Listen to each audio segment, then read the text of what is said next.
따라합시다. 나를 위해 기도하신다. 우리를 위한 주님의 기도는 이렇게 이런 내용으로 드려졌습니다. 방금 요한복음 17장을 읽어보신 바와 같이 이것이 바로 우리를 놓고 기도하시는 우리 주님의 기도 제목이고, 또 우리를 향해 가지고 계시는 우리 주님의 간절한 바람이십니다. 보시면 알겠지만 우리를 위해 우리가 잘 되라고 바라시는 비시는 주님의 기도 제목과 기도 내용에는 오늘날 우리가 우리 자신을 위해 날마다 하고 있는 기도 내용과 그 내용에 있어서 거리가 얼마나 먼지 우리는 새삼스럽게 발견할 수 있게 되어집니다. 차원이 다르죠. 내가 나를 위한답시고 내가 나를 위해서 기도하고 있는 내용과 예수님이 우리를 위해서 정작 내놓고 있는 기도의 제목들 내용을 보면은 완전히 다르죠. 돈을 더 주세요, 물질을 더 주세요, 또 집을 주세요, 차를 주세요, 사람을 주세요. 이렇게 내가 나를 위해서 이런 것이 있어야 된다라고 말해서 나를 위해 하나님께 비는 기도의 내용과 진짜 나를 위해서 기도하시는 예수님의 그 기도 내용을 들여다보면 완전히 다른 겁니다. 나는 이것이 있어야 된다고 보고 기도했는데 예수님은 나를 지으신 주님으로서 너한테는 이것이 있어야 네 인생이 빛날 수 있어 하고 아마 기도하셨겠죠. 그 내용을 들여다보면 완전히 이 내용이 다르다는 것을 알 수 있습니다. 오늘 우리가 요한복음 17장, 그러니까 우리를 위해서 1차원적으로는 눈앞에 있는 12제자를 위해서 하신 예수님의 기도, 또 큰 좀 확장시키면 오늘날 예수를 믿고 있는 우리 모든 성도들을 위해서 하시는 예수님의 중보 기도. 아멘, 아멘. 이 중보의 기도를 우리가 엿볼 수 있다는 것은 굉장한 것이죠.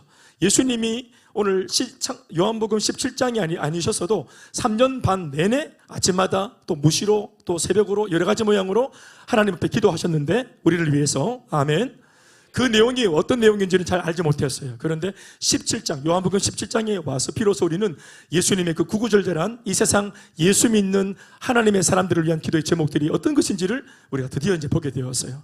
예수님이 이 기도 제목을 우리는 한 편만 봤지만 이 한 번의 내용으로 예수님은 아마 3년 반 동안 이 땅에 계시면서 내내 예수님을 믿는, 당신을 믿고 따르겠다고 말하고 있는 예수님의 백성들, 당신을 따르는 제자들, 또 더 확장한 개념으로는 예수를 믿는 모든 성도들을 위한 기도, 이런 기도를 드리고 있었다 하는 것을 우리가 발견하게 되어줍니다. 그리고 지금도 우리를 위해서 중보하시는 예수님의 기도가 이러하다고 믿어도 전혀 오버하는 것이 아닌 줄 믿습니다. 우리를 가장 잘 아시는 주님께서 우리를 위해 이렇게 기도하고 계신다면, 이러한 내용으로 기도하고 계신다면 이 기도에 근거하여 어쩌면 우리의 기도 제목 역시도 우리 주님의 기도편으로 옮겨서서 함께 그분과 호흡을 맞추고 나의 주님과 같은 기도를 하는 것이 옳지 않겠는가 하는 것입니다. 아멘, 아멘. 비교할 수 있죠. 이제껏 내가 나를 위해서 했던 기도, 그리고 그 기도가 응답이 안 되었던 이유들, 그리고 응답이 되어봤자 내 마음속에 그것이 또다시 목마르고 걸걸했던 이유가 뭐냐. 정작 나를 위해서 꼭 필요한 것을 놓고 기도했던 예수님의 기도에서 우리는 우리의 기도 제목을 배워야 하는 것입니다. 그런 측면에서 예수님의 중보기도장이란 별칭을 가진 이 본문 요한복음 17장을 묵상하는 것은 중요한 일이고 매우 가치가 있는 일이라고 봅니다. 그 내용은 몇 가지로 크게 나눌 수 있는데 더 세분할 수도 있지만 저는 크게 한 4가지로 살펴보았습니다. 첫 번째는 예수님의 제자들을 위한 중보기도. 첫 번째는 따라합시다. 하나가 되게 하옵소서. 다 같이 하나가 되게 하옵소서. 11절 말씀을 읽고 들어가 볼게요. 그 내용이 11절에 있습니다. 물론 하나가 되게 달라는 기도는 반복되게 또 다른 구절에도 적혀 있지만 제일 대표적인 한 구절로 11절을 제가 채택했습니다. 시작. 나는 세상에 더 있지 아니하오나 그들은 세상에 있사옵고 나는 아버지께로 가옵나니 거룩하신 아버지여 내게 주신 아버지의 이름으로 그들을 보존하사 우리와 같이 그들도 하나가 되게 하옵소서. 따라합시다. 하나가 되게 하옵소서. 제자들을 위해 하나님 아버지께 간구하는 예수님의 첫 번째 기도는 제자들이 하나 되는 것이었습니다.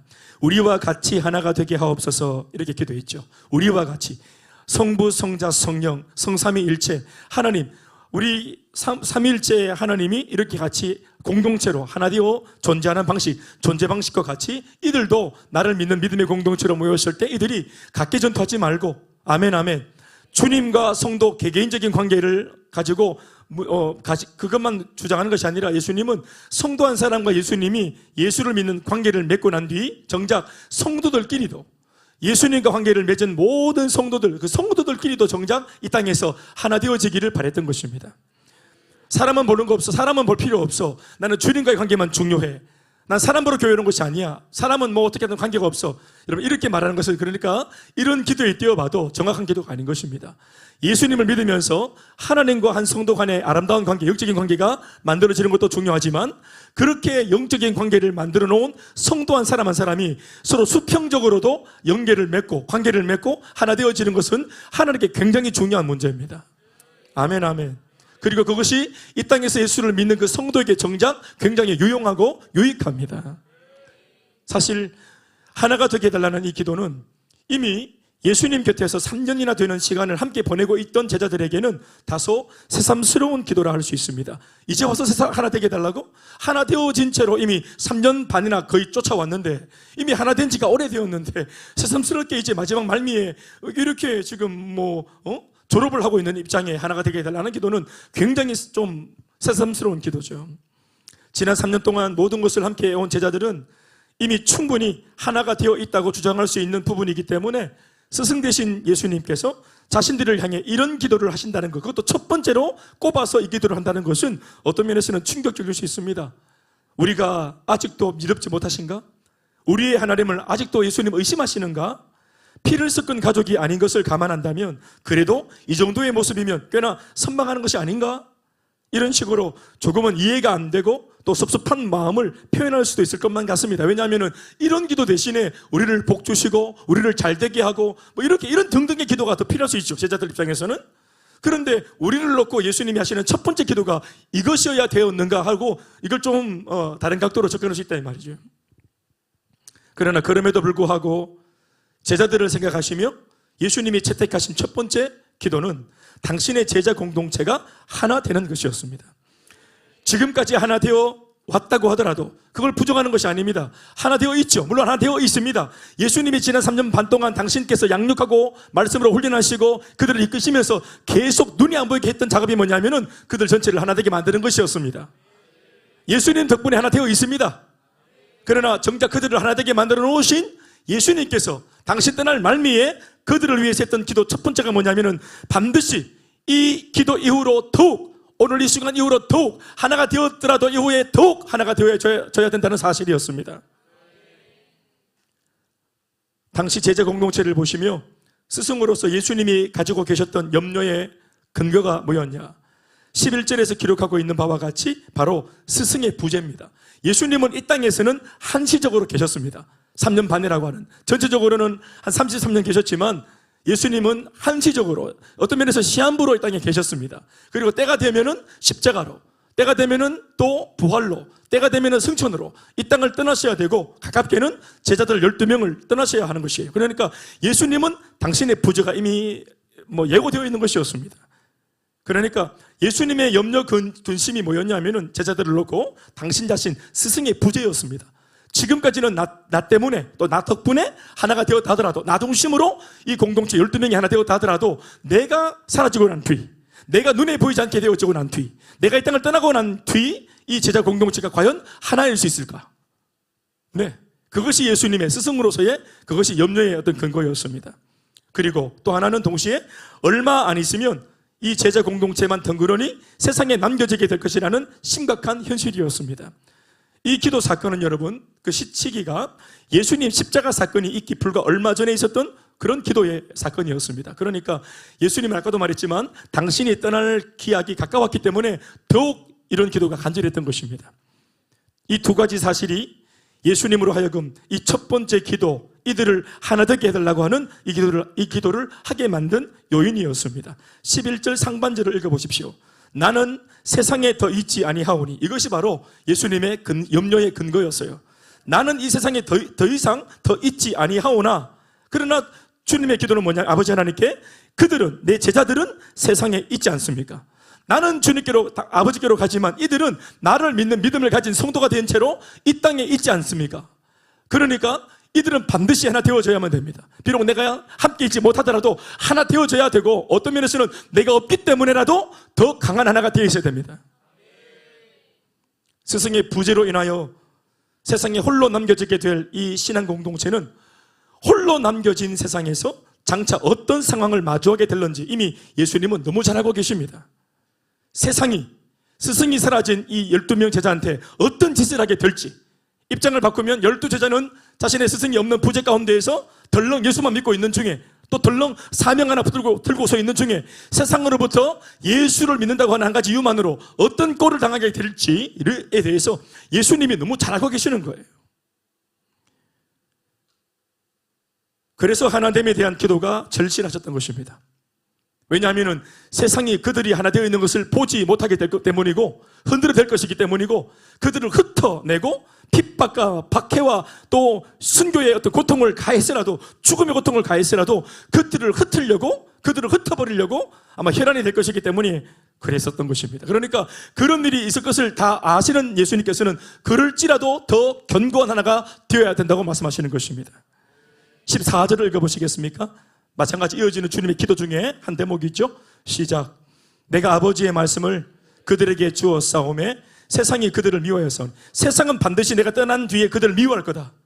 이유는 뭐냐? 내가 아버지의 말씀을 그들에게 주었기 때문에, 내가 복음을 그들에게 심었기 때문에. 입장을 바꾸면 그들이 내가 주었던 복음을 받아들이고 복음을 믿고 예수를 믿기로 작정하고 인생의 주인을 바꾸고 삶의 목적을 바꾸고 다르게 살려고 결단을 했기 때문이라는 것이. 아멘, 아멘. 예수님이 그들에게 말씀을 줘서요. 말씀은 살아있는 하나님의 말씀이죠. 인격이죠. 그 말씀은 사람을 변화시킵니다. 다르게 살고 싶게 만들어줍니다. 특별하게 살고자 하는 또 다른 어떤 하나님 주시는 거룩한 영적인 사명으로 무장시켜줍니다. 아멘, 아멘. 넓은 길이 아니라 좁은 길을 선택하게 만들어줍니다. 말씀이. 아멘, 아멘. 비참하고 얄팍하고 술수 쓰며 세상과 야합하는 삶이 아니라, 비록 고되더라도, 고난이 있더라도, 고초가 있더라도 뜻을 정하여 말씀을 따라 살 수 있도록 그 말씀이 제자들의 심령 속에 그들을 충동질할 것입니다. 그리고 제자들은 그 말씀에 순종하여 살려고 애를 쓸 것입니다. 그러니까 말씀 때문에 그들은 세상으로부터 미움을 당하게 될 것이라 하는 것을 예수님이 이미 알고 계셔요. 또 이어지는 말씀을 읽어보십시오. 그들에게 주었사오매 세상이 그들을 미워하여 싸우니 이는 내가 세상에 속하지 아니함 같이 그들도 이 말씀과 복음 때문에 세상에 속하지 않았기 때문에 미움을 당한다는 것입니다. 아멘이십니까? 그러면 박해를 피하려면, 미움을 피하려면 이 신앙을 저버리면 되잖아요. 말씀을 버리면 되잖아요. 그런데 그들은 이미 세상 속에 속한 사람이 아니게 되었습니다. 말씀 덕분에 구별되었습니다. 여러분의 이야기 아닙니까? 우리들의 이야기 아닙니까? 예수를 믿는 모든 성도들의 속성이 아닙니까? 우리는 예수를 믿는 순간 이미 세상 속에 속한 사람이 아니게 되었어요. 그리고 어떤 면에서는 그것 때문에 세상으로부터 미움을 받는 것이 당연하게 되어버렸습니다. 아멘, 아멘. 사실상 기독교의 역사 가운데 교회라 이름하는 제대로 된 신앙 공동체의 등장은 우리가 앞서 배운 바와 같이 사도행전 2장으로 가야 접할 수 있는 사건입니다. 그제서야 교회가 등장하죠. 아직 요한복음 17장에서는 정식적인 교회 공동체의 모습은 등장하지 않았어요. 그러나 이 당시 예수님이 이 기도를 할 당시 예수님은 그 당시 당신 앞에 있는 이 12명의 제자 공동체를 교회로 이미 보셨음이 분명합니다. 제자 한 사람은 성도요. 그 성도 12명이 주 예수 이름으로 모였을 때 이미 그 모습 그대로 그들의 공동체는 교회였던 것입니다. 아멘. 성도들의 모임으로 이루어진 주님의 교회는 그 속성상 첫 번째, 하나님의 말씀을 중심으로 존재해야 합니다. 교회는, 아멘, 아멘, 하나님의 말씀, 복음을 중심으로 존재해야 됩니다. 그 말씀을 듣고 말씀을 받아들이고 말씀 앞에 자신의 신앙 고백을 하는 것으로, 그 신앙 고백을 중심으로 말씀을 받아들이고 말씀을 자기의 삶의 지표로 삼고 말씀을 따라 살기를 결심하고 그 말씀에 잇대어서 신앙 고백을 하고, 아멘, 그 신앙 고백 위에 교회가 세워지는 것입니다. 그러니 12제자는 교회가 맞죠.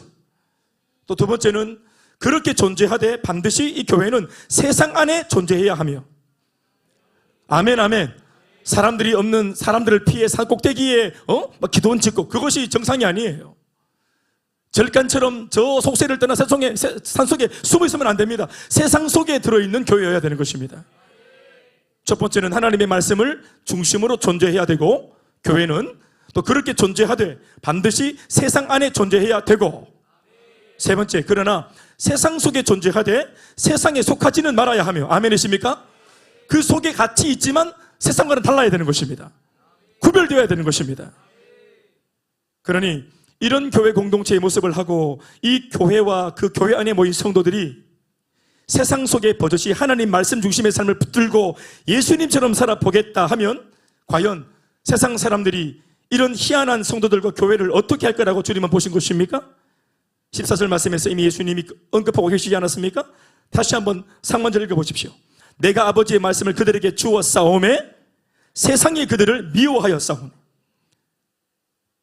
사랑하는 여러분, 우리는 여기에서 말하는 이 미움을 받는다는 이 말이 어떤 것인지 이미 알고 있습니다. 미움은 우리를 향한 세상의 입장이고, 이 미움이란 그들의 입장은 실제 행동으로, 감정이 아니에요. 너 미워, 싫어, 이게 그냥 뭐 눈치 주는 정도가 아닙니다. 이 미움이라는 것은 그들의 이 입장은 실제 행동으로, 실제 사건으로 우리에게 어려움을 주고 공격하는 모습으로 표출되게 되어 있습니다. 실제로 이 미움이 행동으로, 사건으로 표출되어지면 예수를 믿는 바람에 미움당하는 성도는 실제로 손해와 훼손을 당하게 되어 있습니다. 예수님은 이 미움의 결과로 십자가형을 당하셨어요. 죽임도, 예수님의 죽으심도, 십자가형의 죽으심도 그들의 미움을 사는 바람에 당하신 결과였어요. 그러니까 이 미움이 사건으로 표출되어지면 만만하지 않습니다. 그것을 예수님이 가장 먼저 알고 계시는 거예요. 지금도 북한이나 또는 인도나 아니면 아프리카 같은 나라에서, 그리고 또 다른 전 세계의 교계 뉴스를 한 번씩 들어볼라 치면 신앙으로 인하여 생명의 위협을 받는 여러 사례들을 지금도 접할 수 있습니다. 가깝게는 그런 정도까지는 아니지만 우리 주변에도 유사한 일들이 있죠. 학교에서 친구들에게 왕따를 당하는 사례들이 있습니다. 우리 아이들도 그런 일이 있는지 모르겠습니다. 예수 믿는 걸 얘기하는 것이 이게 들키는 순간 부끄럽고 막 난리가 나죠. 애들이 이상하게 보고 수근거리고, 뭘 한다 하더라, 그거를. 무슨 충이나 하더라. 교회 충이라 한다 하대. 그 충은 여기 우리가 아는 그 충이 맞나? 그 벌레충, 그 벌레가. 정말 벌레충, 다시 무슨 충이나? 교회 충이라고. 그렇구나. 우리를 벌레로 이렇게. 우리는 예수 믿는 순간 사람이 아니고 우리는 벌레가 되는 것이야. 세상에 교회 충이래요. 어쩌면 좋아요. 이런 식으로 만든 모두 신조어겠지만 이렇게 괄시하고 무시하는 거 아니겠어요? 친구들끼리 낄낄거리는 거. 예민한 나이에 우리 중학생들, 고등학생들, 고등학생보다는 중학생들, 요 민감한 나이에 친구들한테 벌레라는 소리를 듣는 거, 이런 거 정말 심각한 겁니다. 얘네들 나이는 여기 있네. 구비 같은 아이들. 친구들이 얼마나 중요한데 친구들이 나를 왕따시키고 돌리고 자기들끼리 모여서 숙덕거리고 하는 거 정말 힘든 거예요. 그리고 이 하나이가 어떤 시범 케이스로 이렇게 교회 충이니 이런 욕을 먹는 거 들으면 주변에서 이걸 보는 아이들이, 예수를 믿는 아이들이 교회 한 반에 있어도 다 숨기게 됩니다. 이게 일벌백계죠. 그 친구가 당하는 모욕을 보면서 와, 어떻게 저런 일을 당하노 싶어놓으니까 이게 자기 일처럼 느껴지니까 입을 다물 수밖에 없죠. 그런데 그렇게 숨기고 자기 개인 신앙 하나 숨기고 살아가기 급급한 아이들을 놓고 우리가 해피스쿨을 열고, 초등학교에 가서 해피스쿨을 열고, 키즈를 열고 복음을 막 전하고, 친구들을 데려다가 아이들이 직접 또 복음을 전하고, 교회쌤을 모시고 데리고 가서 복음을 전하게 만들고, 이렇게 한다는 것은 정말 충격적인 일이 아니겠습니까? 아멘, 아멘. 우리 교회는 정말 이 교회 충을 양산하는 그런 곳과 같습니다. 우리는 할렐루야. 부부 사이에서 불신 남편한테나 또 불신 아내에게 받는 미움들도 있죠. 또 불신 가족들 전체에게, 또 가문에서 받는 수모들도 있습니다. 예수를 믿는다는 것만으로도. 또 직장에서 당하는 무시, 조롱, 차별, 손해들도 우리 시대에 오늘 우리가 바로 체감하고 있는 문제들입니다. 미움이 표출되었을 때, 그것이 사건으로 표출되었을 때 그 경중과 심각성은 다르지만 이 모든 사례들은 지금도 우리의 시대, 우리의 삶의 모든 현장에서 현실로 일어나고 있는 상황들입니다. 다시 예수님의 기도로 돌아가서 생각해 봅시다. 하나님의 말씀을 받은 우리가 실제로 세상 속에서 그 말씀을 지키고 그 말씀을 따르며 살고자 할 때 그 치열한 과정 안에서 당신의 제자들이, 또 성도들이, 아니 교회 공동체는 그럼에도 반드시 그 미움 앞에 굴복해서는 안 될 것이 분명합니다. 아멘이십니까? 그 미움 앞에 굴복해서는 안 될 줄 믿습니다. 또 반드시 믿음을 지켜내야 될 줄 믿습니다. 결국에는 우리를 미워하는 그 세상마저도 복음으로 살려내는 일에 반드시 승리해야 될 우리들일 줄 믿습니다. 우리들에게는 이 모든 것을 감당할 수 있는 갑질의 능력이 꼭 필요한 것인데, 아멘. 그 힘은 과연 어디에서 나오는 것이냐 하니 바로 교회 공동체의 하나됨에서 나오는 것입니다.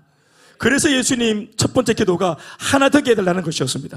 미움은 반드시 받을 것이고 이거는 정해진 겁니다. 그러나 이것을 야합하고 포기할 것이 아니고, 아멘 아멘. 세상은 반드시 내가 떠난 뒤에 적극적으로 내 제자들, 교회를 핍박하고 공격할 거야. 이건 자명한 사실이야. 그러나 예수님 기도를 보십시오. 15절 보십시오. 이 사실을 까발리면서 하신 기도를 보십시오. 내가 이렇게 이것을 다 까발려 기도하는 것은, 비옵는 것은 그들을 세상에 미워할 것이기 때문에 세상에서 데려가 주십사 기도하는 것이 아니고, 여전히 세상에 있을 것이나 주님 그들이 하나 되어서 이 문제를 기꺼이 돌파할 수 있는 하나된 공동체가 되게 되라는 것입니다. 아멘 아멘. 예수님은 우리가 이 땅에서 예수 믿는 것이 만만치 않다는 사실을 이미 알고 계십니다. 그리고 어떤 면에서 나를 믿는 바람에 안 겪어도 될 일들을 겪을 것도 주님 알고 계십니다. 그게 안타깝고 속상하기 때문에 가급적이면 살살 믿어, 비밀스럽게 믿어, 조심스럽게 믿어, 누가 모르게 믿어. 이게 아니고 더 적극적으로 하나 되어서 전공법을 써서 이 미움을 돌파해내 보라고 말씀하십니다. 스승 되신 주님께서 물리적으로 곁에 계시면서 지나온 3년 반 동안이나 그들을 하나님의 말씀으로 하나 되게 만들어 놓으신 것은 어쩌면 결론적으로 바로 이때를 위함인 것입니다. 아멘입니까? 예수님 3년 반 동안 하나 되게 만들어 주셨죠? 바로 이때를 위해서 하나 되게 만들어 주신 것입니다. 이유 있는 하나됨입니다. 제자 공동체, 교회 공동체는 하나 되는 것 자체가 목적이 아니고 하나 되어져서 해야 될 일이 있는 것입니다. 하나 되는 것 자체가 목적이 아니라 하나 되게 만들어주신 그 은혜를 따라 하나됨이라고 하는 이 공동체의 능력으로 스승의 부재 이후 남겨진 이 공동체의 하나됨을 무너뜨리려고 도전해오는 모든 종류의 미움들을 오히려 그 하나됨의 힘으로 돌파해 나갈 것을 주님은 바라고 계시는 것입니다. 에베소서 4장 말씀 3절 말씀을 다 같이 읽어보시겠습니다. 시작. 평안에 매는 줄로 성령이 하나 되게 하신 것을 힘써 지키라. 다시, 평안에 매는 줄로. 이 말씀을 기도 제목으로 바꿔보십시오. 주님, 성령의 능력을 통해서 우리로 하여금 하나 되게 해주시옵소서입니까? 아니면 이미 하나 되게 하신 것을 힘써 지킬 수 있도록 도와주십시오입니까? 하나 된 것을 지킬 수 있도록 도와주십시오. 아멘 아멘. 아멘 아멘. 하나 되는 것이 목적이 아니고 하나 되어져서 해야 될 사명이 있는 것입니다. 말을 바꾸면 감당해야 될 사명이 있기 때문에 우리는 앞서서 더 견고한 하나가 속히 되어 있어야 되는 것입니다. 평안에 매는 줄로 성령이, 또 예수님이 이미 하나 되게 해놓으신 것을 핍박이 오고 혼란이 와서 하나됨을 쪼개려고 애를 쓸지라도 끝까지 견고하게 하나 되어져서 이걸 힘써 지켜나가라. 아멘 아멘. 승리의 비결은 성도들이 하나됨에 있습니다. 결국 우리가 알 것은 스승 되신 주님마저도 물리적으로는 그들 곁을 떠나신다 어쩐다 하셔도 결국 우리들이 주 예수의 이름으로 한 곳에 모여 끝끝내 하나 되어 있으면 반드시 그 하나 되어져 있는 공동체 안으로 성령으로 함께 해주시는 것입니다. 마태복음 18장 20절 말씀을 다 같이 읽어보시겠습니다. 시작. 두세 사람이 내 이름으로 모인 곳에는 나도 그들 중에 있느니라. 떠나신다, 이제 영영 헤어질 것처럼 말씀하시지만 아니에요. 이제 내가 없으니까 너희들끼리 잘해봐라가 아니고 그렇게 말씀하시는 것처럼 보이지만 정작 남아있는 그들이 예수 이름으로 하나 되어 있으면, 그들이 예수를 부르며 하나 되어 있으면 그들이 모여있는 자리에 주님께서 함께 하십니다.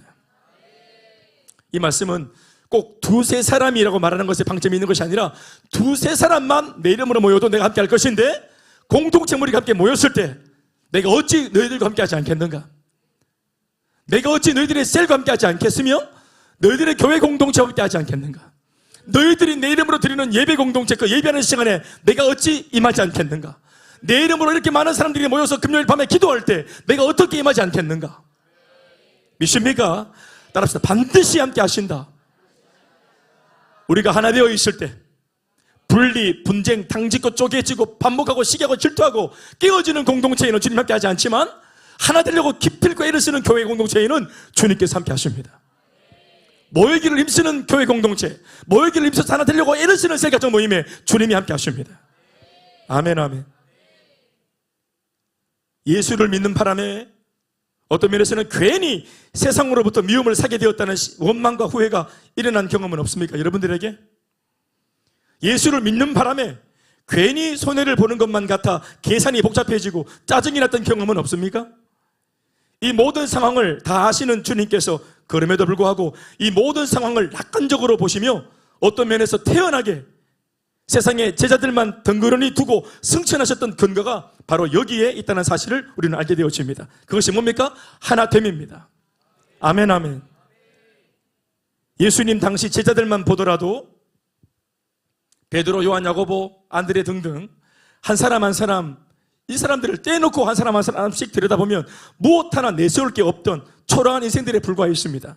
그러나 12명의 평범한 소수가 주 예수 이름으로 하나의 교회 공동체를 이루고 한 자리에 모여서 뜨겁게 기도하다 성령의 충만함을 받았더니 이 작은 공동체가 당시의 예루살렘과 온 유대와 사마리아와 땅끝 모든 세상을 살리고 변화시키는 역사의 주역이 된 사실을 우리는 성경을 통해 알고 있습니다. 아멘, 아멘. 소수는 약했지만, 개인은 약했지만 그 별 볼일 없는 소수들이 다수로 모였을 때, 공동체로 모였을 때는 세상을 뒤집어 엎는 것입니다. 그것이 교회 공동체의 비밀입니다. 그것이 예수 믿는 사람들의 비밀입니다. 일찍이 이사야 선지자를 통해 하나님께서 하신 말씀을 들으십시오. 이사야 60장 22절 말씀 시작. 그 작은 자가 1000명을 이루겠고 그 약한 자가 강국을 이룰 것이라. 때가 되면 나 여호와가 속히 이루리라. 그 작은 자가 1000명을 이루고. 아멘. 그렇죠. 한 사람 한 사람은 다 작은 자입니다. 작아요. 겉모습도 작고 사이즈도 작고 꿈도 작고 인생의 스케일도 작고 여러 가지 살아가는 보폭이 작아요. 초라해요. 그런데 그 사람이 예수 안에 몸을 담그고 예수 이름을 부르면서 신앙의 공동체로 모여있으면 그들이 천을 이룹니다. 겉으로 볼 때는 약합니다. 자기 삶도 하나 건사하지 못하는 비실비실한 사람들이에요. 그러나 그 약한 사람들이 한자리에 모여서 성령을 구하고 기도해서 성령 충만을 받으면 세상을 엎습니다. 강국이 되어집니다. 하나님의 사람들은 개개인적으로 보면 약하디 약한 양같이 보이지만 이 양들이 한자리에 모여 주 예수의 이름으로 하나 되어 교회 공동체의 모습으로 기도를 하거나 예배를 드리거나 전도를 하고 선교를 하기 시작하면 상상을 초월하는 역사가 일어나기 시작합니다. 믿습니까? 기적이 일어납니다. 질병이 떠나갑니다. 귀신이 떠나갑니다. 문제가 사라집니다.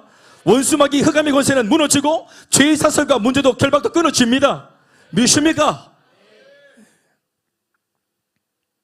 이것이 교회 공동체가 하나 되었을 때 그 하나됨이 얼마나 대단한지를 낙관하시는 주님의 바로 교회 공동체를 바라보시는 입장이십니다. 아멘, 아멘. 심지어 당신이 이들을 떠나도 괜찮을 만큼. 결론적으로 생각할 때 결국 이 모든 승리의 관건은 무엇입니까? 하나 되는 것입니다. 하나 되어 있었더라도 더욱 더 강한 하나가 되어 있는 것입니다. 핍박이 올수록 흩어지는 것이 아니라, 아멘이십니까? 하나 되지 못할 상황이 만들어질 때 그건 당연한 것이고, 그것이 흩어져야 될 이유로 삼는 것이 아니라 더 결속하고 모여야 할 근거로 삼아야 되는 것입니다. 아멘 하십시오. 구체적으로 표현하면 하나 되기 위해 한자리에 모이는 것입니다. 여러분, 기독교의 역사는 모여야 역사가 일어납니다. 믿습니까?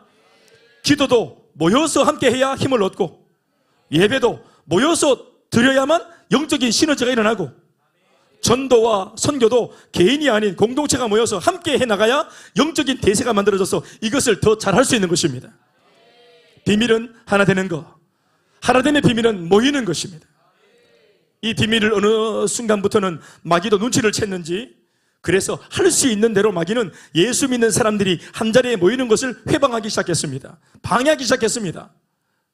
처음에는 못 모이게 했습니다. 그런데 못 모이게 할 때 여기에 길이 들면 나중에는 안 모입니다. 제가 못 모이는 것과 안 모인다는 것을 제가 구분해서 말하고 있습니다. 마귀는 처음에는 못 모이게 합니다. 이 말은 뭡니까? 모이려고 하는 성도들의 마음과 의지는 있다는 거예요, 없다는 거예요? 마음과 의지는 있어요, 없어요? 마음과 의지는 있어요. 모이고자 해요. 마음과 의지는 있지만 모이고자 하는 상황과 형편상 모일 수 없도록 믿는 자들을 길들이는 짓을 마귀가 합니다.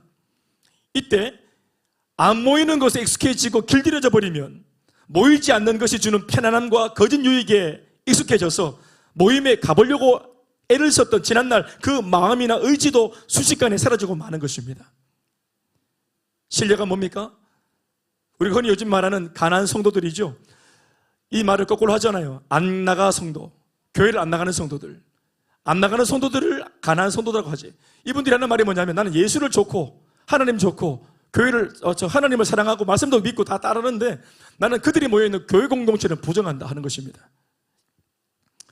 교회 사람들, 소위 교회 것들이 모이면 참 그냥 구역질 난다고 하는 거예요. 교회가 싫다는 겁니다. 예수는 좋은데 그들의 추종자들은 나는 싫다는 것입니다. 그들이 하는 말이 이런 것입니다. 처음엔 갈만한 교회가 없다고 교회 비판 차원에서 교회를 박차고 나왔으나 여기에 익숙해지면서 간섭받는 게 싫어지면서 그 다음부터는 한 교회에 마음을 붙이고 정착을 못하게 돼버립니다. 이게 이제 못된 버릇이 드는 것입니다. 그러니까 한번 이 뿌리를 들춰내는 게 어려워서 그렇지 한번 뽑히면은 다시 다음 토양에 뿌리 내리는 게 굉장히 어렵습니다. 그래서 항상 어떤 일이 생기면은 거기서 진득하니 끝까지 기도하면서 돌파할 생각은 안 하고 어차피 내 교회가 아니었기 때문에 내가 그냥 보고 온 곳이기 때문에 언제든지 문제가 생기면은 보따리 살 준비가 되어 있어요. 머릿속에 항상. 이게 이제 마귀가 그 성도를 길들이는 것입니다. 처음에는 분명히 사유가 있어가지고 나가려는 마음이 있었지만 이런 이유 때문에 본인이 못 나간 겁니다. 안 나간 게 아니에요.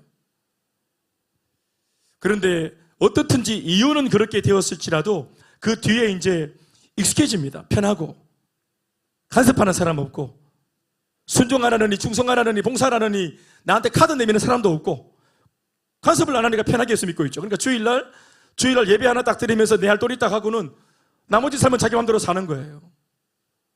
그리고 교회는 말입니다. 어떤 교회는 이미 성도들의 이런 입장을 알고 교회 어떤 시스템 자체를 그렇게 해놓은 교회도 있습니다. 등록 카드를 안 내미는 교회. 여러분들을 불편하지 않게 하지 않는 교회라는 것을 이미 그걸 캐치프레이즈로 내걸고 성도들을 그렇게 막 불러들이는 교회도 있습니다. 또 다른 실례를 들까요? 우리가 이미 한번 겪고 돌파해 나왔던 코로나19입니다. 코로나19가 우리가 안 나간 겁니까? 그것 때문에 교회를 안 나간 겁니까? 못 나간 겁니까? 못 나간 거죠. 처음에는 코로나19 때문에 못 나간 겁니다. 국가 정책으로 못 모이게 되었죠. 그러나 국가 정책 때문에 어쩔 수 없으니까 못 모이는 것에 익숙해져 버리고 길들여 버리자 코로나가 나중에 해제되어서 갈 수 있게 되어서도 안 나가게 되는 것입니다. 그래서 지금 이제 좀 괜찮아졌지만 한때 수년 동안 교회가 흩어진 성도들, 교회로 안 나오는 성도들, 분명히 우리 교회 성도인데 교회를 안 나오는 성도들을 현장으로 불러내는 것에 얼마나 살아서 교회마다 몸살았는지 몰라요. 그래서 히브리서 기자는 이미 오래전에 말세가 되면, 그러니까 히브리서 기자가 성경시대에서 미래를 바라보면서 예측한 미래의 말세에는 이런 일이 있을 거야. 그러니까 그렇게 하지 마. 라고 예측해서 쓴 말씀이 있는데 히브리서 기자가 성경시대의 미래를 놓고 예측한 말씀은 어떤 면에서는 2000년이 지나 있는 지금 오늘 우리의 시대를 놓고 한 말인지 몰라요. 딱 떨어지는 말씀입니다. 히브리서 10장 25절 말씀 읽어보십시오. 시작.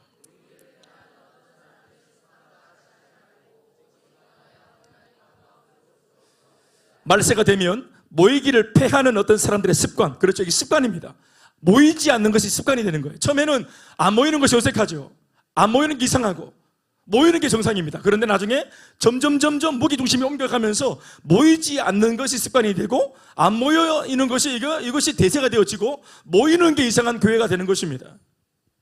그래서 성도들이 하는 말이 뭡니까? 교회 오면서 하는 말이 나는 교회에 한 주에 몇 번이나 온다 이렇게 말합니다. 우리가 보통 나 한 주에 밥을 몇 번 먹는다.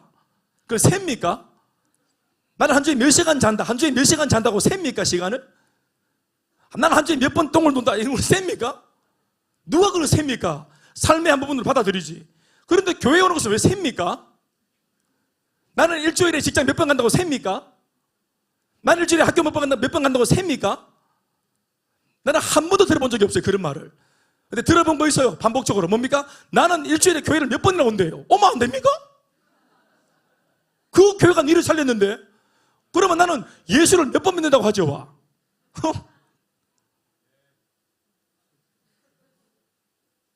모이기를 피하는 어떤 사람들의 습관, 이게 습관이 되는 겁니다. 대세가 되고 주류가 됩니다. 그리고 여러분, 이게 좋지 않은 대세가 만들어지면 사람들이 뭐였냐? 하려고 하는 사람들의 마음에도 안 하려고 하는 사람들의 부정적인 어떤 태도와 행동이 대세를 이루면 하려고 하던 사람들이 용기를 얻습니다. 아, 그렇구나. 모두가 다 저 방향으로 가니까 나도 같이 붙어야 되겠다. 또 항상 하나님이 기뻐하지 않는 마귀가 기뻐하는 하고 쳐놓은 덫은 들어가 보면 항상 달콤해요. 편안하죠. 예, 안 모이고 또 안 만나고 훈련받지 않고 예배드리지 않고 기도하지 않고, 왜? 이렇게 귀찮게나 모사가 없고 막 옆에서 막 잔소리하는 설레도도 없고,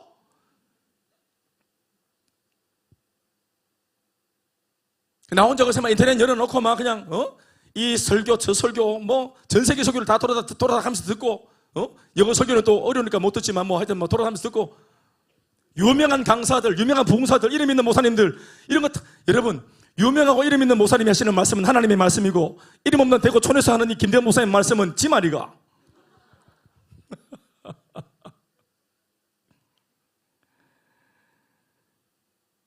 이런 이상한 일들이 생길 거라고 이미 2000년 전 이런 성경 기자가 예언해 놓았잖아요. 그러니까 하실 말씀이 뭐예요? 모이기를 패하는 어떤 사람들의 습관과 같이 하지 마라. 모이기를 힘써라. 모이는 것을 대세로 만들어라. 영적인 습관으로 만들어내라. 이미 습관이 오래된 분이 있는지 모르겠어요. 그러나 저희 교회가 그래서 교회 개척한 거 아니겠어요? 새로운 대세를 만들기 위해서. 아멘이십니까?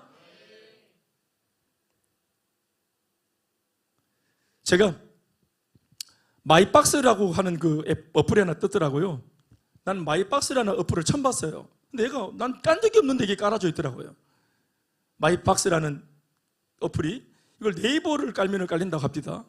그걸 열어봤어요. 난 한 번도 못 이 박스를 열어봤어. 열어봤더니 이틀 전에 처음 열어봤는데 훅 열리는데 거기에 뭐가 뜨는데, 사진이 뜨는데 보니까 내 사진이더라고요. 나는 이 사진을 거기 넣은 적이 없는데 내 사진이 뜨길래 막 보는데 옛날에 다 내가 2011년도 개척했을 때부터 사진이 막 올라와 있더라고. 교회 역사가. 이게 뭐냐고 봤어요. 봤더니 심지어 내 휴대폰의 앨범에 없는 사진들이에요. 누가 넣어놨을까요? 참 신기하대. 세상은 요지경이라. 너희들 알고 있었나? 왜 말 안 해줬노? 나도 모르게 누가 넣어놨대, 사진을. 야, 보는데 옛날에 막 5만 대만 사진이 다 들었더라고요.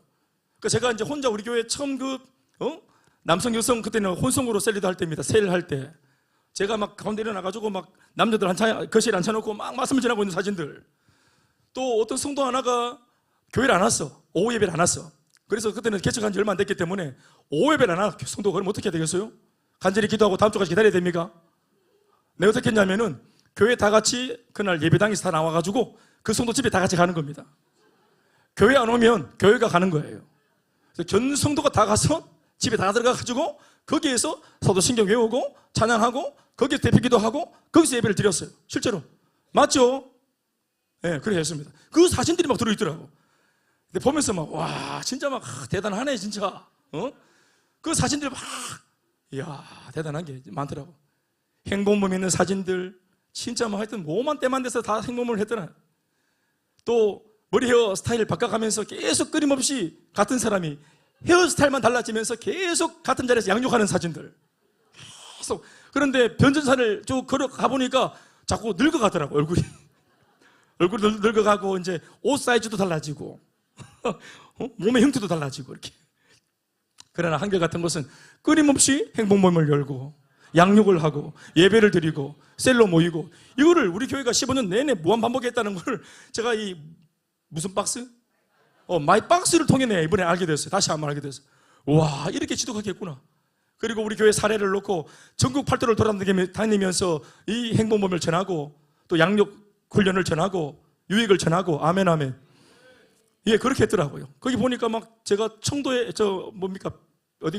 칭따오, 중국 칭따오 가서 했던 그 부흥인지도 모르고 갔다가, 목사님 말도 안 해주고, 밥 잘 먹고 밤에 갑자기 교회 가자 그래 갔더니, 갑자기 교회 예배당 들어갔더니 그 앞에 심령부흥회 불의 사자 김대현 목사 이래서 갑자기 그래 설교 준비도 안 했는데 앉아 있는데 오늘 본문 말씀 뭐냐고 물어보고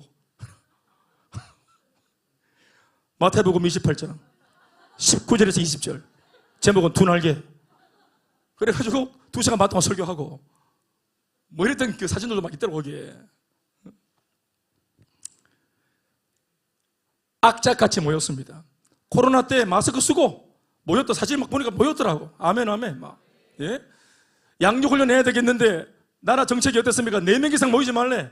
대구 31번 아줌마 때문에. 우리 31번 아줌마 지금도 찾고 있잖아요. 그거 4명 이상 못 모이는 한 자리에. 그래서 성도들이 그때 막 야릇한 미소를 지으면서 목사님 못 모인대요. 양육 어떡하죠? 그래서 내가 너무 그게 열받더라고. 그래서 이걸 조져야 되겠다 싶어가지고 그렇지 4명 이상은 모이면 안 되겠네. 그래서 4명씩 모이자 그러면. 그럼 어떻게 집에서 모입니까? 아니 다 교회로 와야지. 4명씩. 교회가 얼마나 큽니까? 방마다 다 4명씩 집어넣어서 4명씩. 4명씩 다 방마다 집어넣고 나는 내 방에 빈 방에서 그 카메라 켜가지고 줌으로 이래가지고 다 1번 방 아멘 2번 방 아멘 주소 다 체크해가지고 양육을 했어요. 거기서 4명씩 다 앉혀놓고 4명 이상은 모이면 안 되니까 아멘. 법을 지켜가며 정책은 이런 식으로 길들여갔지만 교회는 뭐가 있어야 되노? 그럴래도 모으려는 의지와 마음이 법을 지키면서 정책을 따르면서도 하려고 해야지. 왜? 하려고 하니까 할 수 있던데? 할 수 있던데요. 모인 거 있어요. 제가 한 공간에 4명만 모였잖아요. 그리고 제가 이제 통성기도 시키면 다 같이 통성기도 하겠습니다 하고 기도 제목 던지면 길을 열어보면은 교회 전체가 주야 해가 막 온 교회가 기도하고 방마다 기도하니까 할렐루야. 그래가지고 또 한 3년을 우리가 났지 않습니까? 지독하게 했죠. 지독하게. 이 말씀 때문입니다. 모이기를 패하는 어떤 사람들의 습관 같이 하지 마라 김 목사. 그런 목회하지 마라 김 목사.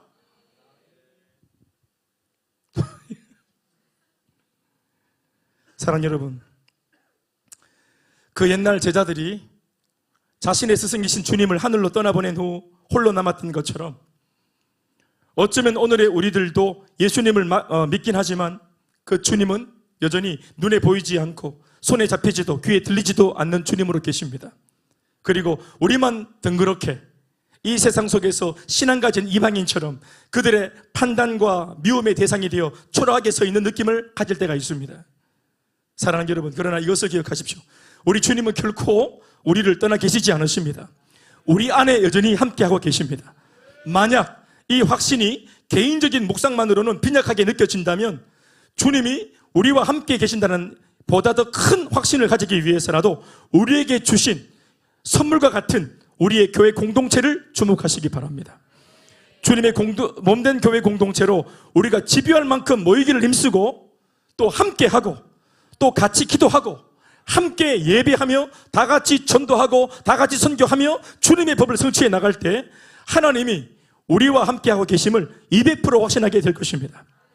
하나님이 아니고서는 할 수 없고 될 수 없는 역사가 우리 교회를 통해 이제까지도 일어났었고 아멘. 지금도 일어나고 있으며 또 앞으로도 계속 일어날 것입니다. 교회를 중심으로 성령이 하나 되게 하신 우리의 이 하나됨의 역사를 앞으로도 계속 그리고 다 함께 힘써 지켜나가는 저와 여러분 되어 드리시길 바랍니다. 아멘이십니까? 우리가 하나 되면 무적입니다. 뒤를 것이 없습니다. 나는 못해도 우리는 할 수 있습니다. 그래서 교회 공동체에 뿌리를 내리고 잠시 세상에서 우리가 살다가 어려움을 당해도 함께 도우기도 하고 함께 또 어려움을 나누고 같이 기도해주고 붙들어주고 아멘 아멘. 세상과 다른 모임이죠. 그래서 믿습니까? 잘난 사람들끼리 모여서 잘난 것을 자랑질하는 뽐을 내는 그리고 어느 정도 사는 사람이 아니면 들어갈 수도 없는 가입할 수도 없는 세상 사람들이 말하는 그런 하이클래스의 모임 아니라 우리는 베드로처럼 요한처럼 야고보처럼 예수님의 12제자처럼 하나하나는 볼품이 없지만 그러나 예수 이름으로 모여서 하나 되어 있으면 강력한 군대가 될 수 있습니다. 우리가 지금 그 군대 안에 있습니다. 여러분 오늘 성도 한 사람 여러분들이 가지고 있는 재산이 뭡니까? 예? 가장 자랑스러워할 수 있는 가지고 있는 것 중에 제일 위대한 그 소유하고 있는 것이 뭡니까? 그 중에 한 가지가 이게 교회입니다. 아멘 아멘. 나는 우리 교회 공동체를 가지고 있다. 나는 우리 교회 공동체를 소유하고 있다. 나를 위해 기도할 수 있는 기도 용사들을 가지고 있다. 아멘, 아멘. 그것이 미움을 주는 세상 속에 여전히 몸담고 있어도 두려워하지 않을 수 있는 배짱의 근거가 될 수 있게 주 이름으로 축원합니다. 두 번째는 예수님의 기도가 이렇습니다. 제자들을 위해서 했던 기도, 보존되게 하옵소서. 따라합시다. 보존되게 하옵소서. 영어 단어가 protect입니다. 보존이란 말이 보호한다는 뜻이겠죠. 주님 말씀하셨습니다. 주님, 내 제자들, 나는 떠날 것인데 이 세상에 덩그러니 남아있는 내 제자들을 하나님 아버지 보존하시옵소서. 보호하시옵소서. 따라합시다. 보호하여 주옵소서. 보존되게 하옵소서. 15절 말씀 있습니다. 시작. 다 같이 읽어주세요. 시작. 다만 아멘. 사랑하는 여러분, 이 세상에서 예수 믿는 믿음을 가지고 들려진 말씀대로 그 말씀을 지키고 살려고 하면 세상은 우리를 미워할 것이라는 주님의 예측은 결코 틀리지 않았다는 사실을 우리는 몸으로 경험하고 알고 있습니다. 그러니 우리가 이 영적인 행보를 포기하지 않는 한은 우리는 아마도 우리가 예상했거나 아니면 그 예상하는 것보다 더 어려운 난관을 마주할 가능성이 많습니다. 만약 믿음을 저버린다면 미움을 받지 않을 겁니다만은 우리가 이 믿음을 저버리지 않고 끝까지 믿음을 가지고 신앙을 가진다면 우리는 예수님의 예측처럼 미움을 반드시 받게 될 것입니다. 그러니 우리는 세상을 향하여 우리의 입장을 분명히 해야 합니다. 세상은 예수님의 예상대로 우리의 행보에 박수나 갈채를 보내는 그런 존재가 아닙니다. 그러니 우리는 세상을 기대해서는 안 됩니다. 세상을 상대로 우리가 내려야 할 결론적인 입장은 세상은 우리를 도와주는 곳이 아니라는 사실이고, 더불어 우리가 오히려 도와줘야 하는 곳이며 오직 우리를 위한 보존은 하나님으로부터 온다는 사실을 명심해야 되는 것입니다. 아멘, 아멘. 내가 예수 믿고 이렇게 세상한테 잘해줬는데 섬겼는데 왜 이 모양이지? 왜 나를 미워하지? 여러분, 오늘 이 기도를 들으셨습니까? 그건 당연한 것입니다. 아멘이십니까? 여러분, 세상을 기대했습니까? 좀 섬겼다고 세상을 기대했습니까? 사랑을 좀 줬다고 뭐 좀 퍼줬다고 세상을 기대했습니까?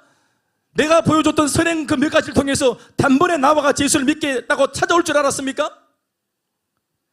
예수님의 예측을 들여다보면 절대 그게 아니에요. 그러니 여러분, 이것이 사실이라면 우리는 세상을 향한 내 입장을 바로 해야 돼요. 세상을 기대하면 안 돼요. 세상을 기대하면 이 빌어먹을 세상이 되는 겁니다. 오히려 우리가 세상을 도와야 하는 것입니다.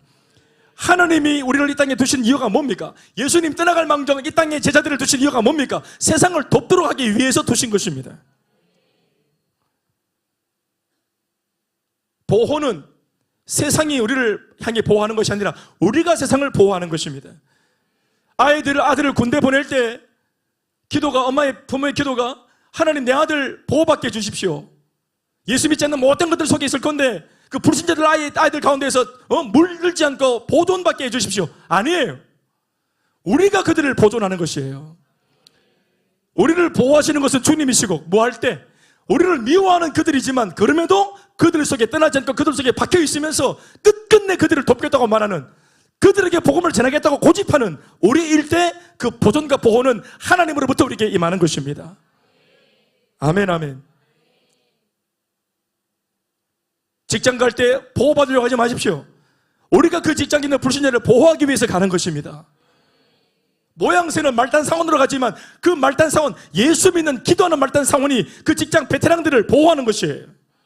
요셉이 가는 곳마다 요셉 때문에 만사가 형통했던 것처럼, 보디발이 복받았던 것처럼, 비록 노예였고 종이었고 포로된 자였지만 요셉을 통해서 하나님은 주변 사람들을 복을 주셨습니다. 요셉이 그들을 보존했습니다. 교회가 세상을 보존하는 것입니다.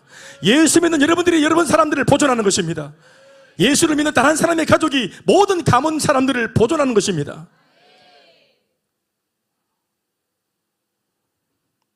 우리가 진짜 신앙을 가진 이 신앙이 진짜라면 세상은 우리에게 미움을 선사할 것이며, 동시에 우리의 신앙이 진짜라면 그 미움이 우리를 죽이거나 훼손시킬 수 없도록 하나님의 보호는 하늘로부터 임하게 될 것입니다. 우리의 믿음이 진짜라면. 아멘이십니까? 바꾸어 말하면 우리는 우리를 보존하시고 보호하시는 하나님이 쳐주신 쉴드, 곧 영적인 아이언돔이 있기 때문에 미움으로 우리를 막으려고 하는 세상을 겁내지 않고 우직하게 뚜벅뚜벅 그들에게로 걸어갈 수 있습니다. 미움을 주고 조롱을 하는데도 그 방향을 틀어서 박수와 갈채가 있는 곳으로 가는 것이 아니라 여전히 미움과 오해가 있는데도 그것을 그대로 다 맞으면서 뚜벅뚜벅 걸어갈 수 있는 배짱은 바로 주님의 보호에 보존에 근거하는 것입니다. 사랑하는 여러분, 그러나 오늘날 우리 시대의 문제가 뭔지 아십니까? 제가 오늘 여러분들과 함께 나누고 싶은 내용은 이겁니다. 왜 오늘의 성도들, 우리들은 하나님의 보호와 보존의 은혜를 누리고 있지 못할까요?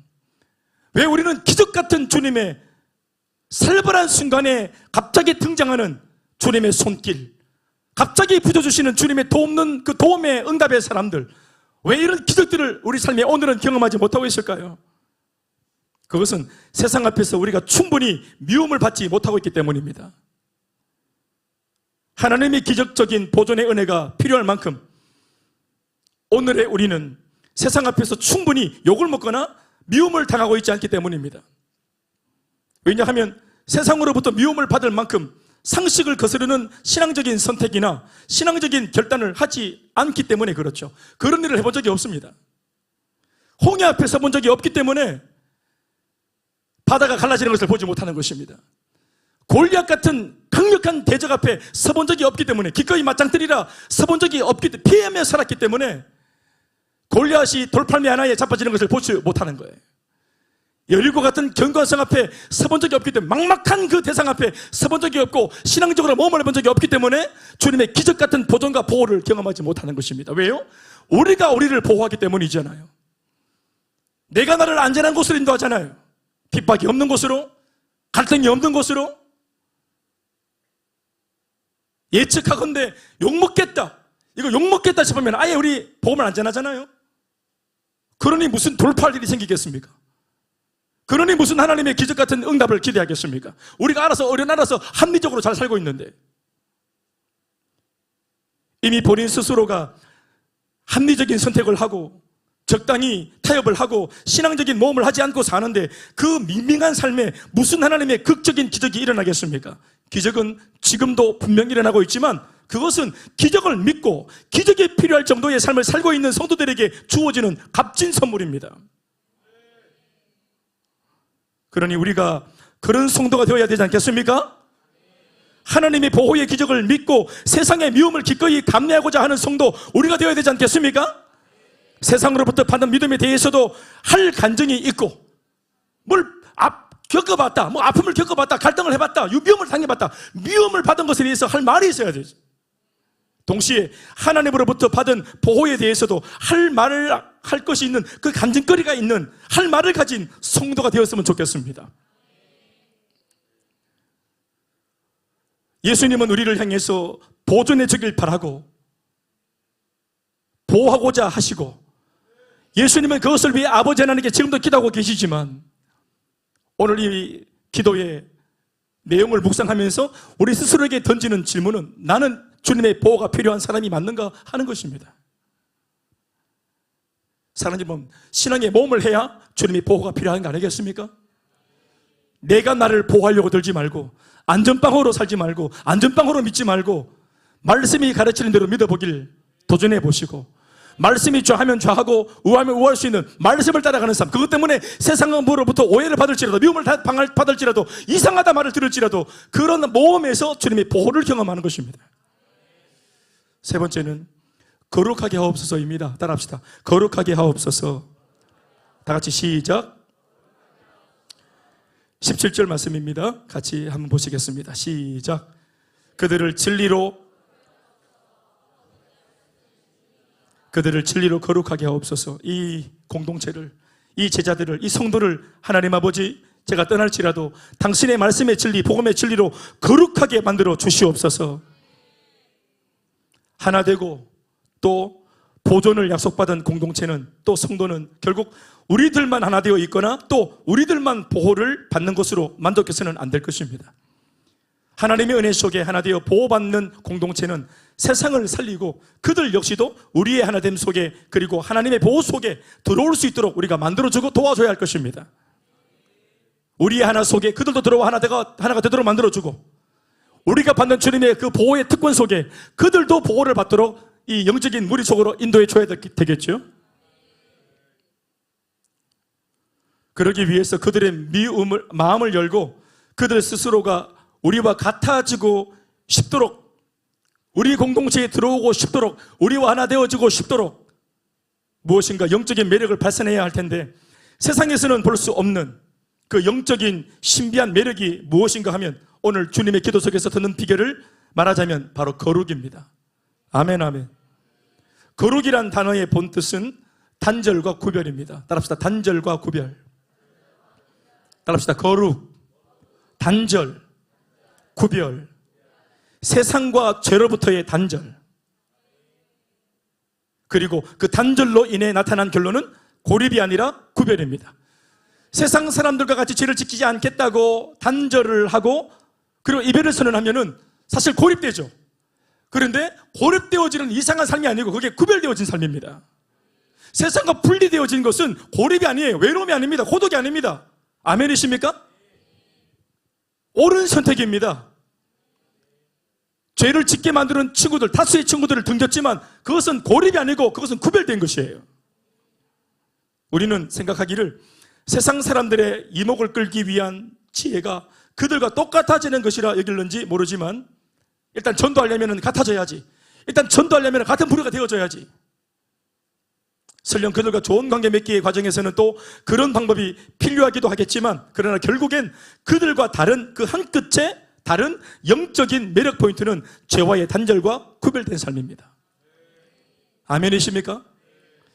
세상 사람들 모르는 것처럼 보이죠. 여러분 다 합니다. 그들도 술 안 마시고 끝까지 사이다 마시면서 분위기 잡치는 사람 다 욕하지만 마음속으로 새깁니다. 저 사람 특별한 사람이라고. 앞뒤다.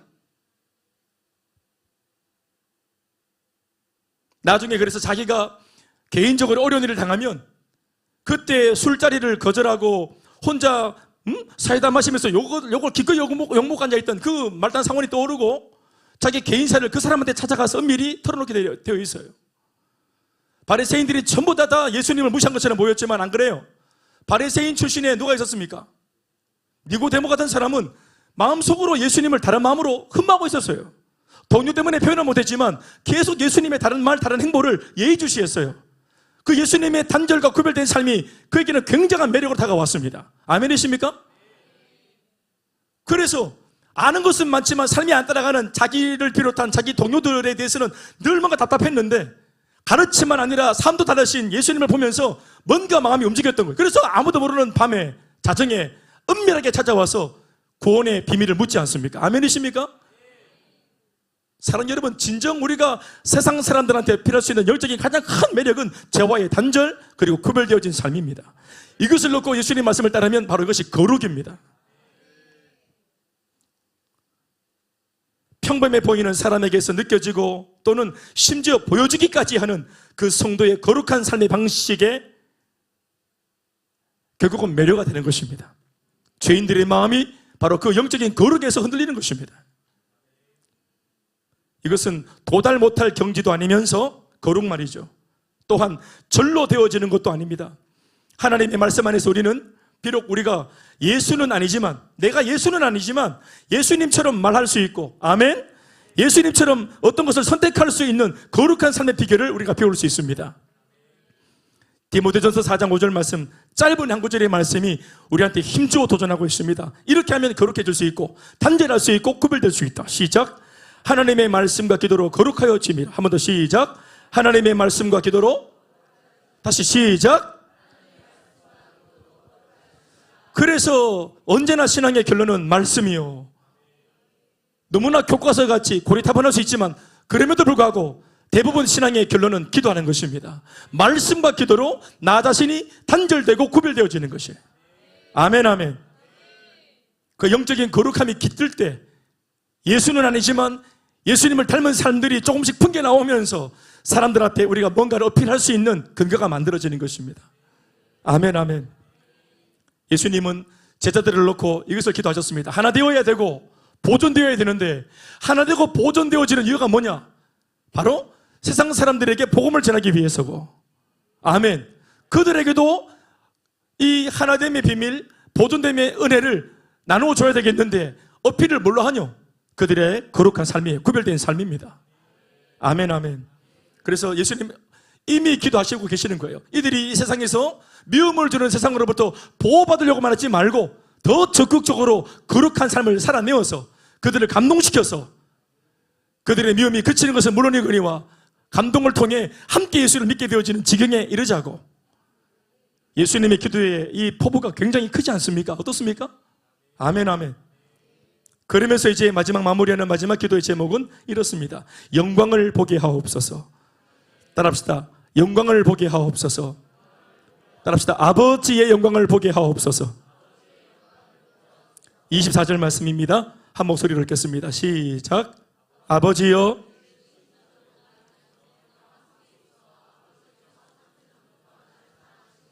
내게 주신 나의 영광을 그들로 보게 하시기를 원하옵나이다. 따라합시다. 영광을 보게 하옵소서. 사랑하는 여러분, 앞서 있었던 세 가지의 기도 제목이 응답되어져서 이 모든 것으로 하나님께 영광 돌리는 삶을 살아야만 한다고 주님이 귀결하십니다. 성도가 가진 위대한 특권 중 수많은 것들이 있겠지만 단연 최고의 특권이 뭐냐 하면 바로 성도가 자신의 한평생으로 한 번 주어지는 단 한 번의 삶, 그것도 길지도 않아요. 태어나서 철없는 시절을 띠고 또 나이 들어 우리가 병약해서 병원 시대에 질 수 있을지도 모르는 그런 세월들을 떼고 우리가 정말 성숙하고 주님의 마음을 알고 주님의 뜻을 헤아리고 정말 주님을 사랑하는 그런 온전한 사람이 되어서 주님의 영광을 바라보는 그 시간대는 얼마 되지 않아요. 하나님의 영광을 바라보는 이 세상에, 이 물리적인 세상에 몸을 담고 살면서 내 삶 건사하기도 바빠 죽겠는데 실제로 막 물리적인 삶들, 치열한 사람과의 어떤 관계들, 경쟁들, 먹고 사는 문제들, 이런 문제 때문에 정신이 없는 우리들한테 영적인 세계를 바라보면서 내 인생 전체를 목적을 두기를 하나님의 영광을 위해 사는 내 삶이 될 수 있도록 이런 영적인 것에 목적을 둔다는 삶은 굉장한 것입니다. 아멘, 아멘.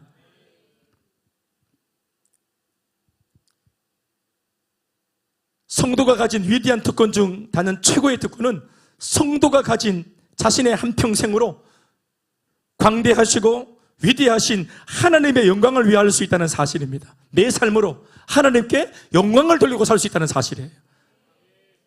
우리의 삶의 영광을, 하나님을 영광스럽게 만들 만한 근거가 있습니까? 우리가 뭐라고, 또 우리의 이 짧은 인생이 뭐라고, 이 짧은 인생을 가지고 영원하시며 모든 것에 이미 부족함이 없으신 하나님의 영광을 위해서 살 수 있다고 주님 말씀하십니까? 이것을 목표로 놓고 살라고 말씀하십니까? 굉장한 초대입니다. 아멘, 아멘. 이 세상 그 어떤 사람이 가진 거창한 꿈과 포부와 소신도 성도가 하나님 앞에서 가지고 있는 것과는 비교할 수 없는 것이죠. 자그마치 우리의 이 삶으로, 이 땅에 속한 삶으로 하나님의 영광을 위하는 삶, 하나님을 기쁘시게 하는 삶, 이 삶을 도전할 수 있다는 것, 이렇게 살아도 좋다고 허락하신 것, 이것을 위해서 기도하시는 주님의 중보의 기도가 있기 때문에 가능한 것입니다. 이렇게 살아주었으면 하는 것이 우리 주님의 기도의 제목이었는데 네 가지가 나왔습니다. 첫 번째는 하나 되게 하옵소서, 두 번째는 보존하여 주옵소서, 세 번째는 거룩하게 하옵소서, 네 번째는 영광을 보며 하나님의 영광을 꿈꾸며 그것을 삶의 목표로 놓고 살게 하옵소서. 이 땅에서 먹고 사는 문제에만 매어 살지 않도록 도와주시고 영원한 것을 바라보고 살게 도와주시옵소서. 더 높이 더 멀리 크게 눈을 들어 주님의 시선으로 영원한 것을 바라보며 살 수 있도록 도와주시옵소서. 하나님은 이 땅에 수많은 사람들이 있지만 나를 믿는 나의 백성들만큼은 세상만 바라보고 살지 않길 바라셨던 것입니다. 그래서 우리의 기도 제목도 이렇게 바뀌어야 옳지 않겠습니까? 이것이 오늘 말씀의 결론입니다. 정작 나를 위하고 나를 사랑하셔서 우리의 한 번뿐인 삶이 가장 빛나고 가치로웠으면 좋겠다라고, 그래서 우리 위해서 혼신의 힘을 다해 당신의 죽을 기약이 가까웠던 나를 놓고 이렇게 시간을 내어 땀을 흘리면서 열정을 다해 기도했던 예수님의 나를 향한 기도의 제목들을 듣고 보니까 어떻습니까? 소련에서도 말씀을 드렸지만 우리가 나를 위해 하고 있는 기도의 제목하고도 굉장히 거리가 멀죠. 어떤 면에서는 여러분, 바디메오의 기도를 제가 생각하면서 차이가 크다고 느꼈습니다. 이게 오늘 제 말씀의 결론입니다. 나면서부터 눈 못 보는 소경이었던 바디메오의 기도가 요청이죠. 사람들한테 바랬던 요청들. 구걸의 내용이 뭐였습니까? 항상 했던 말이 뭡니까? 바디메오는 디메오의 아들, 맹인 바디메오, 맹인 거지 바디메오입니다. 이 사람은 직업이 거지였어요. 그런데 자신의 인생의 문제, 진짜 궁극적인 문제는 거지가 아니었어요. 돈이 없다는 게 아니었습니다. 구걸을 해야 될 만큼 돈이 없는 경제 문제가 아니었어요. 직업도 아니었습니다. 형편없는 직업 아니었어요. 이 사람의 제일 큰 문제는 뭐였냐면은 바로 자기 삶에 이 장애가 있다는 것이었어요. 눈을 못 봤기 때문에 앞을 못 보니까 그런 장애를 가지고 거지밖에 못했잖아요. 그런데도 불구하고 이 거지 바디메오는 평생 사람들 앞에 구걸할 때 뭘 좀 주십시오 구할 때 어떤 것을 구했냐면은 한 번도 내 눈을 좀 뜨게 해주십시오라고 기도한 적이 없어요. 그걸 요청한 적이 없습니다. 지나가는 사람 붙들고 항상 했던 것은 뭐냐면은 한 푼 줍시오였습니다. 한 푼 줍시오. 한 푼 줍시오. 왜요? 바디메오가 여러분 신앙이 처음 보도 있었던 사람은 아니었던 것 같은데 어느 한순간 풍문으로 들어오는 이야기를 들었던 것 같아요. 그래서 예수님의 소문을 들으면서 자기 마음속에 믿음이 생겼던 것 같아요. 그러면서 예수님이 어떤 분인지에 대해서 본인이 깨닫게 되어지면서 예수님 앞에 내가 만약 설 수만 있다면 혹은 예수님이 우연을 가장하여라서라도 내 앞을 지나가신다면 나는 그 기회를 반드시 포착해서 내가 마음속에 평생 가지고 있는 진짜 기도 제목을 내놓으리라 다짐을 했던 모양입니다.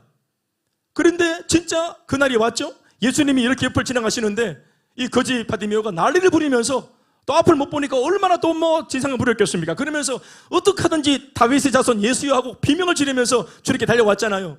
제자들은 만류했지만 바로 그 자리에서 예수님께서 바디에게 물으셨죠. 뭐라고 묻는 거 아십니까? 우리 말씀 아시죠? 네가 나를 불렀느냐? 응? 그러면 네가 나를 불렀으므로 내가 왔는데 내가 네게 무엇 해주길 원하느냐? 이게 예수님의 질문입니다. 자, 똑똑히 단 한 번 있는 기회고 단 한 번 있는 오늘 이 부르심이니까 내가 네 앞에 딱 섰을 때 네 일생 전체의 소중한 기회인 줄 알고 단 한 번에 있는 기회인 줄 알고 나한테 네 인생에 있어서 가장 원하는 것을 나한테 필요한 것을 나한테 기도해봐라. 네가 내게 무엇을 원하느냐? 이렇게 물으셨습니다. 내가 네게 무엇 해주길 원하느냐? 왜 나를 불렀냐? 따라합시다. 내가 네게 무엇 해주길 원하느냐? 여러분 바로 그때 바디메오가 평상시에 했던 기도를 했다면 어떻게 됐을까요? 평상시에 했던 기도가 뭐였어요?